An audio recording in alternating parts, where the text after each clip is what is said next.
విశాఖపట్నానికి కానీ, తిరుపతి కానీ ఈ ప్రాంతాలలో ఒక పెద్ద సమస్య ఉంటది. ఏంటంటే ఎప్పుడో మనకి అది మంచి సిటీ కదా అని చెప్పి విశాఖపట్నం గాని, మంచి సిటీ ఇది ఆధ్యాత్మిక క్షేత్రం కదా అని తిరుపతి లాంటి ప్రాంతాల్లో భూములు తక్కువ రేట్లో ఉన్నప్పుడు కొనేసి పక్కన పెట్టుకుంటారు. తర్వాత వీళ్ళు ఉద్యోగాల కోసం, ఉపాధి కోసం ఇతర ప్రాంతాలకు వెళ్ళటము, లేదా ఇతర రాష్ట్రాలకు వెళ్ళడం, ఇతర దేశాలకు వెళ్ళిపోతారు. తర్వాత అవసరమైన సందర్భంలో దాన్ని అమ్ముదామంటే ఈలోపు ఎవడో కబ్జా చేసేస్తాడు. వెళ్ళడిగితే నువ్వెవడికి చెప్పుకోపో అంటాడు. లేదా దానికి ఈలోపు నకిలీ పుస్తకాలు సృష్టిస్తాడు. లేదా రాజకీయ నాయకులు అందులో ఆక్రమణలకు దిగుతూ ఉంటారు. ఇప్పుడు ఇలాగా ఎన్ఆర్ఐల భూములు, తిరుపతి, చిత్తూరు జిల్లాల్లో ఉన్నటువంటి ఎన్ఆర్ఐల భూములు ఆక్రమించుకునే కుట్రలు జరుగుతున్నాయి అనడానికి సజీవమైనటువంటి సాక్ష్యం ఇప్పుడు నా పక్కన బాక్సులో కనబడుతున్న వ్యక్తి ఆస్ట్రేలియాలో ఉంటున్నటువంటి నాన్ రెసిడెంట్ ఇండియన్ మన ఆంధ్ర వ్యక్తి. ఆయన ఏం మాట్లాడారో ఒకసారి విందాం. నుంచి మల్టిపుల్ టైమ్స్ ఫోన్ చేయిస్తే ప్రెషర్ తట్టుకోలేక సరే అని చెప్పి సింపుల్ ఎఫ్ఐఆర్ పెట్టారు. ల్యాండ్ గ్రాబింగ్ యాక్ట్ పెట్టకుండా క్రిమినల్ ఇంటిమిడేషను, థెఫ్ట్ జరిగింది, ఆ ఐపీసీ సెక్షన్స్ ఏవి పెట్టకుండా స్లాప్ ఆన్ ది బ్రిస్ట్ లాగా చాలా సింపుల్ కేసెస్తో ముగించేశారు. ఎక్కడైనా సరే ఎఫ్ఐఆర్ జరిగిన తర్వాత కనీసం ఇది ఉంటుందనుకుంటే వాడు వెరీ నెక్స్ట్ డే కానిస్టేబుల్ని తీసుకొచ్చి మా నాన్నని మిమ్మల్ని చంపేస్తాం, కాళ్ళు చేతులు ఎరగొడతాను ఓపెన్గా వార్నింగ్లు ఇచ్చాడు. దానికి సంబంధించిన వీడియో కూడా ఉన్నాయి. ఇది పరిస్థితి. ఆంధ్రప్రదేశ్ రాష్ట్రంలో బీహార్ కంటే దారుణంగా 20 మందిని 30 మందిని వేసుకొచ్చి రోడ్ల మీద దౌర్జన్యాలు చేయడం. ఎన్ఆర్ఐస్ ఎక్స్క్లూజివ్గా బయట దేశంలో ఉన్న వాళ్ళు, వాళ్ళ పేరెంట్స్ 70 ఏళ్ళు 75 ఏళ్ళు ఉన్న వాళ్ళు ఏం చేయలేరు, బయట దేశాల నుంచి వాళ్ళు వచ్చి పోరాటం చేయలేరని తెలుసుకొని ఇలాంటివన్నీ టార్గెట్ చేస్తూ ఎక్స్టార్షన్, ₹1 ఇస్తావా, 2 కోట్లు ఇస్తావా, సెటిల్ చేసుకుందాము అని చెప్పి వేరే వాళ్ళ ద్వారా మెసేజ్లు పెట్టడము ఇట్లాంటివి చేస్తున్నారు. ఇటువంటి దారుణమైన పరిస్థితి రౌడీలో గుండాలు చేస్తే అది వేరే. ఇట్లాంటి వాటికి బాగా వెనకుండి చేస్తున్నది తిరుచానూరు సిఐ సునీల్ కుమార్ అని మాకు తెలిసింది మా విచారణలో. ఎందుకంటే ఇంకా చాలామంది భూములకు కూడా ఇదే గతి పట్టించారు.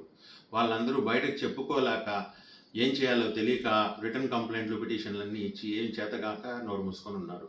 మేము ఇంత అన్యాయానికి అడ్డంగా నిలబడి ఎదిరించి పోరాడుతున్నాము, మాకు మీ సహాయ సహకారాలు కావాలి. మా నాన్న ఎన్ఆర్ఐ, నేను ఎన్ఆర్ఐ జనసేనలో యాక్టివ్ మెంబరు.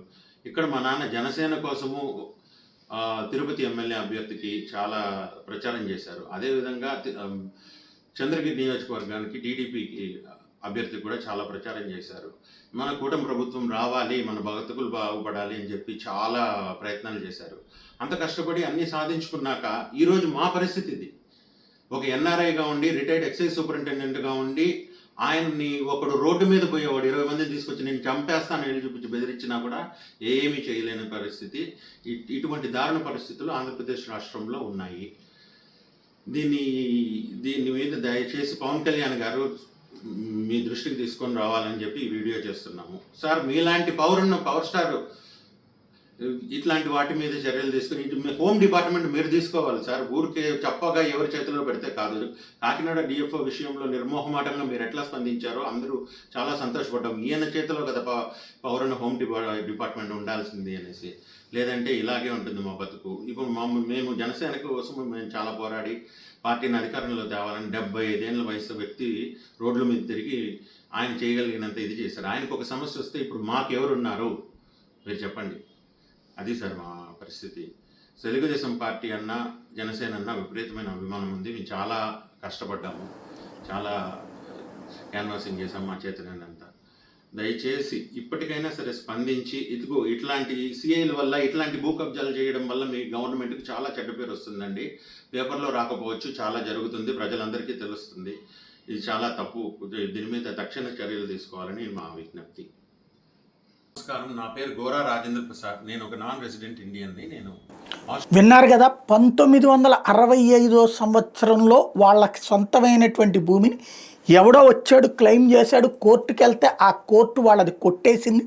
అదే సందర్భంలో ఇప్పుడు మరొక వ్యక్తి వచ్చి బహిరంగంగా దౌర్జన్యం చేస్తున్నాడు. అతను వైఎస్ఆర్ కాంగ్రెస్ పార్టీ నాయకుడు అనేటప్పటికీ నాయకుడు అన్నాడు అనేటప్పటికీ వీళ్ళు వైఎస్ఆర్ కాంగ్రెస్ పార్టీని తిట్టుకున్నారు. వైసీపీ కాబట్టి ఇప్పుడు అధికారంలో ఉన్నటువంటి ప్రభుత్వంతో పని అవుతుందని పోలీసుల దగ్గరికి వెళ్తే ఇంతకీ ఈ ఎన్ఆర్ఐ గారి తండ్రి రిటైర్డ్ ఎక్సైజ్ అధికారి.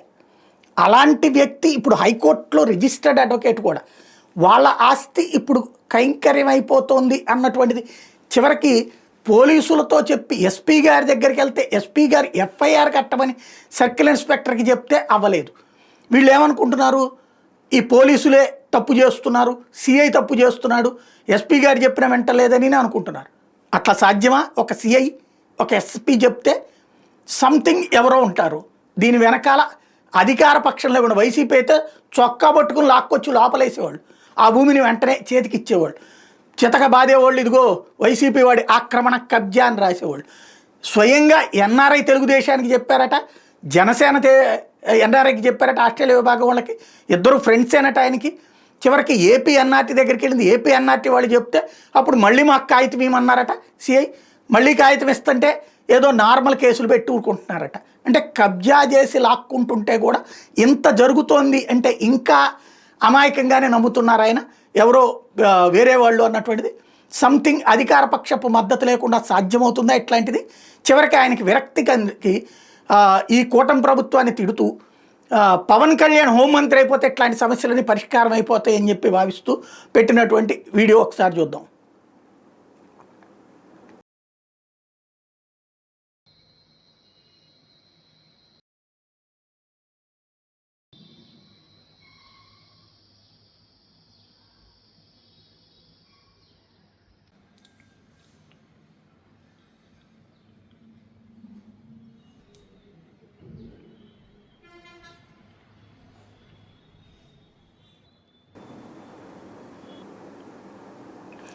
ఇందులో రాజకీయ అవగాహన లేకపోతే వాస్తవ అవగాహన పక్కన పెడితే ఎన్ఆర్ఐల భూములు లేదా ఆ ప్రాంతంలో లేని వాళ్ళ భూముల్ని కబ్జా చేసే వాళ్ళ విషయంలో జాగ్రత్త వహించాల్సి ఉంది. మనం ఓ పక్కన కలెక్టర్ల వీకెండ్లో కలెక్టర్లు అని చెప్పి కలెక్టర్ల నుంచి ఇది కలెక్టర్లకి దగ్గర వినతి పత్రాలు ఇవ్వమంటున్నాం, లేకపోతే ఇంకొకళ్ళకి ఇవ్వమంటున్నాం, కానీ కబ్జాలు యథేచ్ఛగా జరుగుతున్నాయి, డిపార్ట్మెంట్లు పని చేయకపోగా ఎదురు ఇంకా కథ నడుపుతున్నాయి అనడానికి సజీవ సాక్ష్యం ఉదంతం ప్రభుత్వం ఏం చేస్తుందో చూద్దాం.